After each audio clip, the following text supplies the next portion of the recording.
Hi everyone, I'm Sonia Showalter. I want to show you how I hoop the tacky Vilene I talk so much about. So here's the piece I've already cut out. It's a little bit bigger than the inner hoop for my single needle machine. So I'm just going to pull it around and stick it to the hoop. But first, I remove the backing, the paper backing. All right. This one was in my drawer for a while, so it's kind of crinkled, but it's still tacky. All right, so here's my inner hoop to the my Brother 750, my very old Brother 750. I've already pulled the paper off my stabilizer, so I'm working with one hand. All right, so what we're going to do is stick this to the bottom of the hoop. So put this aside, the outer hoop. This is the inside of the hoop, so we want to flip it over. This is just a regular 4x4 hoop. Everybody has one of those, I think, and on every embroidery machine comes with at least that. All right, so I'm just centering the Vilene on the hoop. So I can start by pressing this down against the edge here. And it may come off. It's not super tacky. It's not like a sticker that you have to peel off, tear off. So just be gentle with it, but you want to pull it snug in the opposite direction. Tack it down firmly so it stays. Now do the edges.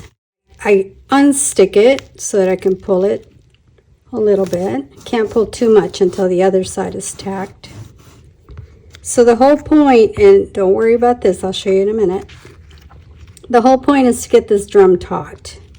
So I'll hold this down and pull this. You can kind of see it stretching. Of course, if you pull too hard, it will tear on you. So that'll kind of dictate with experience how much you can pull. All right, so now what I need to do is pull these corners off and then tack them down. You pull it off because it's stuck on its own just because it's touching. Pull it off and then you hold the hoop down with your hands as best as you can. I'm trying to stay in camera, so it's a lot easier if I can work freely in front of me, but I'm trying to make sure I stay in view. And I'll lift this up just a little and pull. And before I tack it over the edge, I just tack it down right here, and then you'll get your own method as you practice this. And this doesn't take that long to do. It's just when you're instructing, you need to go a little slower and more meticulously so you can see exactly what I'm accomplishing here each step. So I'm picking it up, pulling it,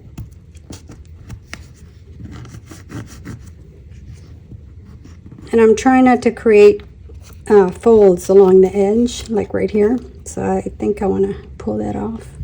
Pull that, get rid of that crease there. So it should look like this, nice and smooth. If you get a little crinkle here and there, it's not terrible, but you just don't want to have a mess of crinkles all around the edges because your hoop needs to go together evenly all the way around. Okay, let me test this.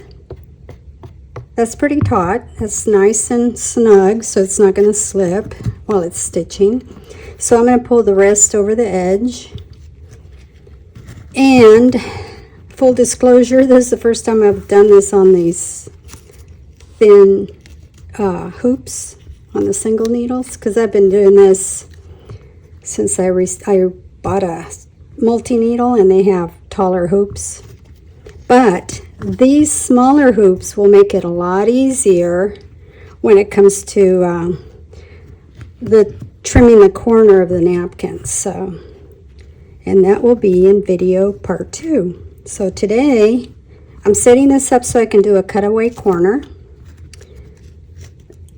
and But right now, all I'm showing you is how to hoop the tacky Vilene to set you up for a project. In this particular project, it's going to be a cutaway corner, so I'm redoing a very old video I had done that is online, and I'm not going to take it down.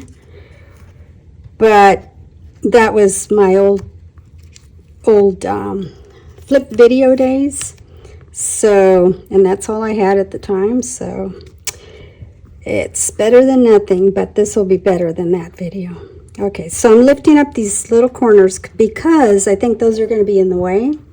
So let me grab some scissors and I'll show you how to trim that. Okay, these are my kind of big scissors, but it's all right. I'm going to lift it up just enough so I can trim that out of the way.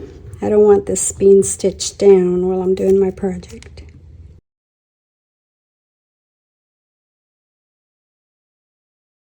And you can always trim these corners, like round out your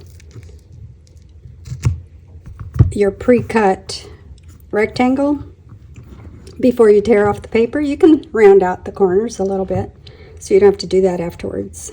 And as a matter of fact, I usually do that. I just forgot to do it this time. All right, this is nice and taut and ready to put it back together.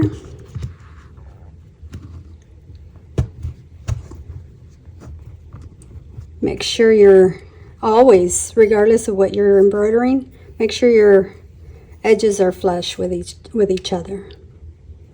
So usually on, this is a silicone mat, so, but on a hard surface, you'll want to press that inner hoop in till it's nice and it's popped in fully. And this is ready for the machine.